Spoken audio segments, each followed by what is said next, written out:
So for the petal, let's create another geocontainer. This will be petal and dive inside.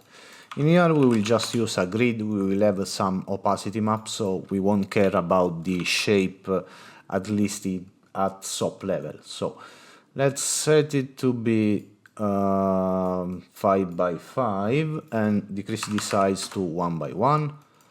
So we want something like this. Then we need some UV, so drop down a UV texture. This will give us this result. Let's take a UV transform so we can flip it, because right now it's facing backwards. I don't like it, so 180 here. And also I need to translate it, so now it's in the correct direction. Then we want to slightly move the center point, so take a soft transform. And in here we want to target just the middle point, so we can lower it down a little bit, let's say 0.06. Let's go on the side view and let's increase the soft radius to 0.7. Then let's take a match side so we can align it on the Y, so ignore Z and X and min on the Y. So we do have this. Finally, let's compute some normal on the vertices and let's rearrange it. Take another file cache, or rather copy from somewhere else because the path is already set. So append it here. This will be petal geo, and not in the cache. I want to save it in the geo folder, and the OS subfolder is not needed. It's not independent. I would made it quicker with a file cache node from scratch, but this is what we need. Geo, petal geo, bgosc, save to disk. Now, in Copernicus, we don't want to create the texture for the single petal. We want to create a contact sheet like this, a 4x4 with 16 different petals. Let's say 8 normal and 8 this gray burned out version. So we will create this in Copernicus to end up with something like this when we are going to instance in this stage. Basically pretend these 16 are 16 points of our simulation.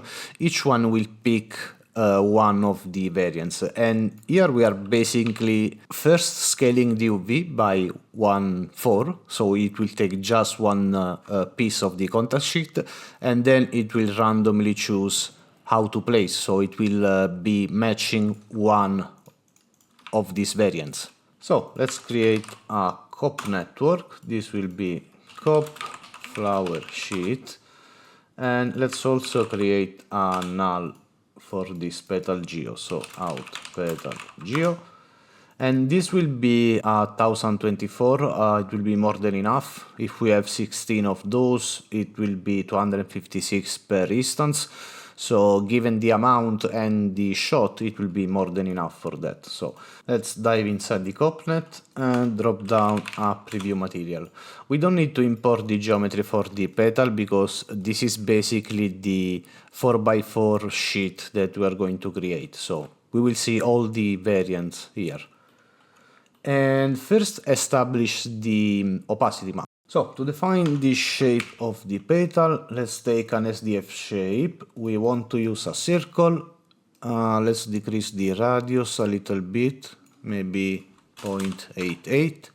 And right now it's taking the full resolution of the COPNet, so we want to set the sides as 256 by 256 because we will have 4x4 of those. And we want to convert it to mono, so SDF to mono, and this will be fed into a scatter shapes. So this will be the stamp to scatter, and we want to scatter 4 of those. As usual, it's taking the correct resolution, but the sampling is wrong, so we also need to set here the resolution to take the full value, so 1024 and plug it to the size ref of the shape scatter. So we have the correct resolution. Then let's take a ramp and a distort. So we want to plug the SDF2 mono as the source of the distort, and the direction will be the ramp. Sorry, not the direction, the scale. So basically now we want to distort the shape by 90 degrees, and we want to greatly increase the scale, something like 0.65. And as for the ramp, we want it vertical. So basically we can apply something like this. And for the ramp itself, we want to set it to be spline, and we want to do something which more resemble a petal. So let's say something like this, but I want to translate a little bit the original SDF shape so we can take the whole shape. And I would say something like this is fine for now. Let me change the background to light. I hate it, but now I need it. So basically, if we replace this guy, and we can output in the opacity channel, this needs to be a mono, of course. So RGB A to mono. Can we do that? Yeah, we should see the transparency, and we do. Of course, we want to differentiate all this guy a little bit. Right now, I mean, there's no point in having 16 identical variants, so let's take a null over here, so we can reference this guy and we can see what we are doing. Basically, we want to distort this thing a little bit. So we want to take a distort by slope, plug the, and actually I believe we can set it to be mono, so we don't need the conversion over here. And it's outputting a mono image, which is what we need. So the source will be here, and it will give us an error because we need some fractal noise. So let's plug it here, and let's see how to set it. On this distort, let's first increase the scale. So let's say 0.02. And we want to clamp the border on all the nodes that we're going to use, so beware of that. On the slope direction, let's lower it a little bit, so let's say 100. And don't read the pixel outside the image. As for the noise, let's see, maybe increase the amplitude a little bit, and we want to increase the element size, something like this, and decrease the roughness to, let's say, 0.16. So we do have something like this, a small variation, low frequency for now. And maybe set this to some round value, so 0.7, 0.3, and 16 is enough. And then duplicate it so we can have an high frequency one, so another distort, replace the source with this guy. And here we want to decrease the angle, so let's say to 40. On the distort itself, this time we want a very low scale, so let's say 0.001 for start. And on the noise, let's change the offset and leave the roughness as it is, but this time let's decrease the element size to, let's say, 0.05. So we have the low frequency distortion and the high frequency one. This will be just the basic opacity map. Maybe let's just add some little bit of erosion so we can avoid this border here. So let's plug a delay rod here before the first distortion, and let's set the radius to, let's say, minus, I don't know, 10. Let's say 13. And drop down the soft edge to 0, so we have a nice sharp edge. Then we can rearrange all of this a little bit so we can create this box thing and call this base opacity. So this will drive the opacity map on the flowers, or at least the basic one. Now we are going to differentiate the alive petals from the dead one. So let's set up the global switch first. So this will be the out opacity, the global one. And we will use only the opacity and the base color. So let's say this will be the out base color, and drop down a constant as RGB, plug it here. This will be the base color. So to switch between the two variations, the alive and the dead, let's say this will be the alive, which are red, and this will be the dead, which will be gray. And basically we want to use a blend node, so one here and one here, and we want to use a ramp as a mask. So take a ramp, set it as mono, and we want to use it a constant ramp. So basically here at 0.5 we want to switch to the other input. So basically we do have something like this, and this will be the output base color. So rather we need it horizontal, vertical, and it's not at 0.5. So basically this is the concept. I also want to invert it for some reason. And of course we need to do it on both maps, so we don't want to do it directly one time for the base color and one time for the opacity. Basically what we want to do is to have, I hope it didn't crash, no, basically an out base color for the alive flowers, and let's make some room, and another one for the dead flowers, which will be the gray one, so dead. And same for the opacity map, so let's duplicate this null, so this will be out opacity alive, and another one for opacity dead. And they are taking the opacity map, yeah. So basically we want to cable pack these two variations. So take a cable pack, one input, two input here, and we want to call this base color and opacity. We want to duplicate it and do the same for the dead maps. So we will have something like this. And basically we want to feed these two cable pack into the blend, so background and foreground. So the blend is correct, but now we need to unpack this cable. So take a cable unpack,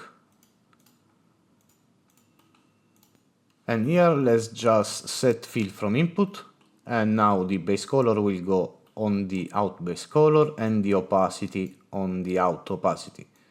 So why do we have this error? Nested cable. I don't have any nested cable. Why are you complaining? Let's create another preview material. Maybe Copernicus just needed some rest. Yeah. So now we need to tweak a little bit the color and the opacity for the dead. Now first let's take care of the color for the alive one. The opacity for the alive is already fine, we just need to tweak the color. So let's copy, what is the shape scatter with the layer, so these two guys like this, disconnected, and here let's take another, or rather duplicate these three nodes here. We need a layer, an SDF, and an SDF to mono. This will be the stamp, and this time we want some smaller circles, so let's say 0.55, and we want something like this. Basically we want to create some lighter part at the center of the flowers. So let's take a mono to RGB because we need to plug this into the base color. So just to have a preview, we want to have, where is the out base color? Something like this. Of course, we will blur it by a good amount and we will add some color also, but this is the basic shape we want to scatter. So let's take a blur node after the single SDF to mono, not after the scatter, and let's blur it a lot, let's say 0.65. Don't read the pixel outside the image. Then take a distort by slope, and we want to distort with some noise. So plug the noise, and let's see the single shape. Let's increase the distort a lot, let's say 0.01, clamp the border, and let's lower the angle, something like around 60 degrees. And for the noise, let's increase the amplitude by a lot, and also the sides, something like 0.45, little bit less of roughness, so something like this, maybe even more amplitude. And now we need to increase the scale, let's say 0.1, so 10 times that, so we have something like this.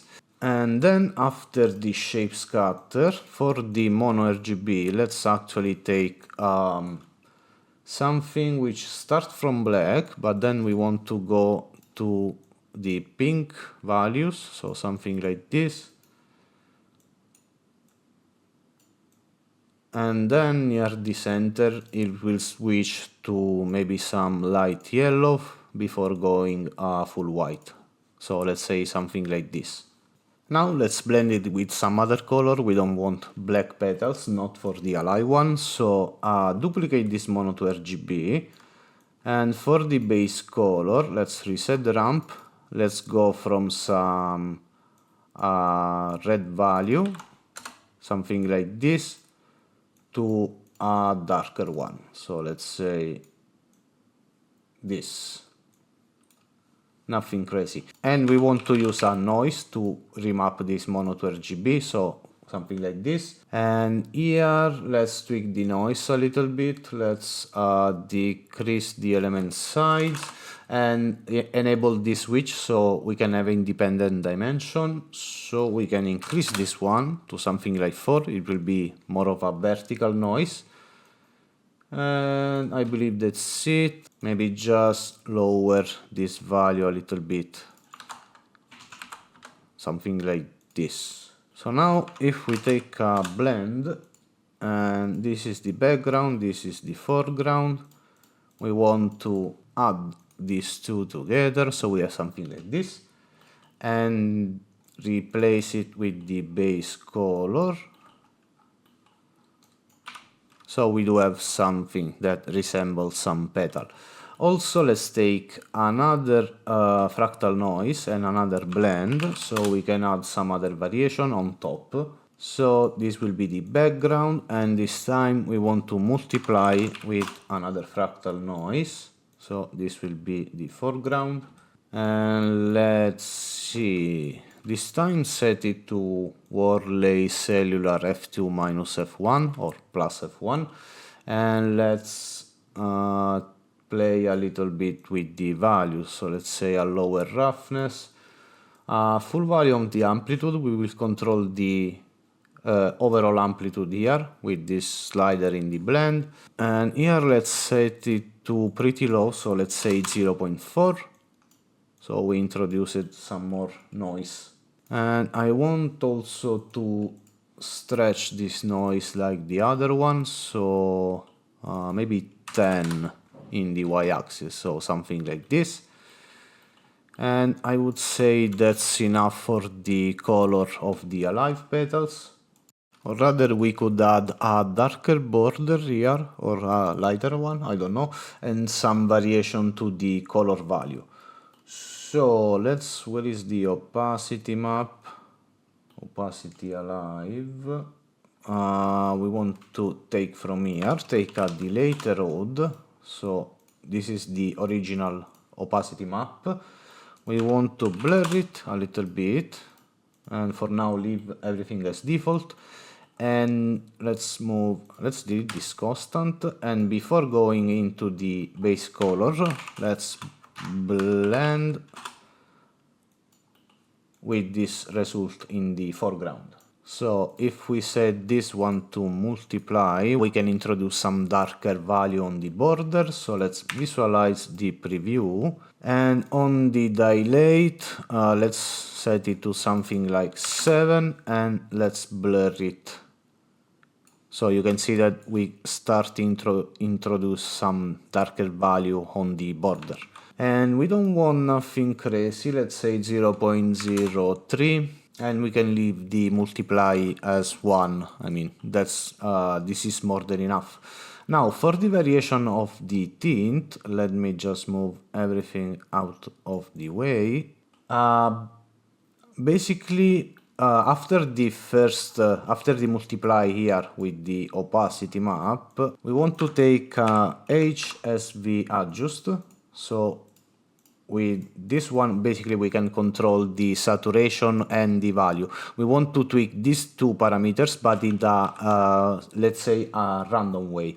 So we want to take a tile pattern, which is often used for bricks, but this time we want 4 division, and scroll at the bottom, remove the inset, and where is the value? Over here, we want to set it as bearing, and let's say a variation of 0.2. So basically we can use this pattern to drive the change of the saturation.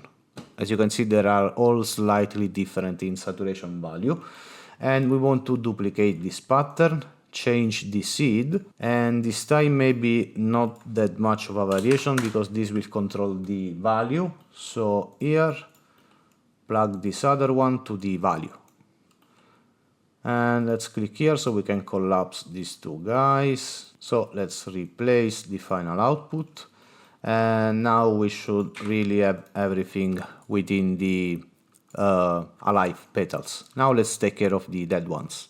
Now, for the opacity of the dead ones, I want to introduce a couple more of distortion. So let's take another distort by slope, and we will feed the original opacity. So here we will take another fractal noise, and let's see what we have. So for this first distort, let's set it to 0.05, and we want to set the streak to minimum. We want to erode inside these petals. For the slope direction, let's lower the angle a good amount, let's say 45, and let's tweak the noise. So increase the element size, let's say 0.22, and decrease the roughness to 0.2, so we do have something like this. Let's check the difference. We introduced some more noise that is eating the petals, basically. Let's duplicate it one time, so we can do it one more distortion, replace the source, and on this second one, let's move slightly the nodes. So the noise, we want to lower the element size, so let's say 0.86, and introduce some roughness back. Always change the offset of the noise. On the slope direction, this time we want a night angle, so let's put it to 150. And on the distort, this time we want a very low scale, so let's say 0.03, even lower. And on the element side here, maybe even, yeah, something like this, so 0.045. Then take a sharpen, so we can sharpen this edge a little bit and set it to, let's say, 0.05. So replace the output. Where is the opacity? We already introduced some more edge noise on the dead one. We also want to introduce some holes in the petals, so let's take another fractal noise, and we want to multiply it after the sharpen. So the sharpen in the background, and this noise will be the foreground. And this time for the noise, let's see, Increase the amplitude all the way up to 1, also increase the contrast, and let's see, maybe a lower element size. But this time we also want to do some post-processing because we want to completely cut out some holes in the petals. So let's play with the gain. So let's set it to, let's say 0.09 and increase the contrast by some crazy amount like 10, and also clamp the minimum and the maximum so we don't have issue with values outside 0 or 1. And if we replace this to the opacity map, we should have our dead petals. So for the base color of the dead ones, I believe we could use a good bit of the alive workflow. So let's copy all of this disconnected. So here we can bypass the first blend, which was for the flower center, so we can delete these 3 nodes. And we already have a fractal noise to mono, another one with the multiply, and also the these values that will control the variation on the tint. And we need to plug the correct opacity here. So we should have, and of course we need to change the color. This time we want something gray, so let's say some lighter gray and some darker one. So something like this, and it should be already working, hopefully. We do have the variation. Yeah, it's very light. And this will be basically the color for the dead flowers. So input 1, and let's see the result.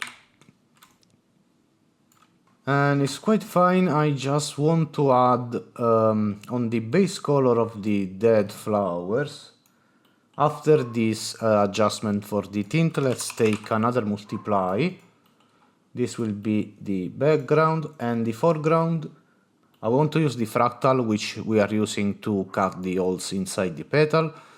So I have something like this, but I want to pass it, where do I have some delay and blur? Let's copy from here. And we will use it here after the fractal. So we can control how much we are cutting out. Let's see. Let's don't blur it so much. Let's say 0.008. And we want to cut in this time because we need to multiply it with the color, let's say -2. So if we replace the output, we should see a black outline around the edge of the holes. And maybe this is too much. Let's just lower the multiply value here. So let's say 0.6. So I rearranged things a little bit, and basically now we just need to write the texture out. So let's see, maybe just add a remap here. So basically the remap by default clamps the value, so we are sure that we are not outputting any weird values. And here we need a raw image output. Let's call this one base color, and the output, it will be job inside the texture folder, and we will call this with the node name, so $os.png. Or rather, this will output just the node name, so basecolor.png. So after the text, let's include between backtick the OP name of the parent, so basically the name of the copnet. And let's use an underscore with the OS, so this should write, cop flower sheet underscore basecolor.png. And the reference for this to write will be the cop path of the null of the base color. Duplicate it, let's call this one opacity, and this will reference to this other guy. So let's select both of those and render to disk, and let's see if they are being written correct. No, it's the other folder, text. Here we have it, base color and opacity. Oh, and don't forget to check the color profile. So for the base color, we want to write it as sRGB texture. As for the opacity, we want to write it as raw. So let's re-render those. Okay, now they have the correct values. So let's go back outside. We do have our maps. Of course, if we apply it now with a quick material, and we will take the texture, let me show the image, this one, the base color, it will use the whole contact sheet. This is because we need to do this modification on the UV, but we will do it inside the stage. So let's go back outside. We do have everything. We want to go on the stage,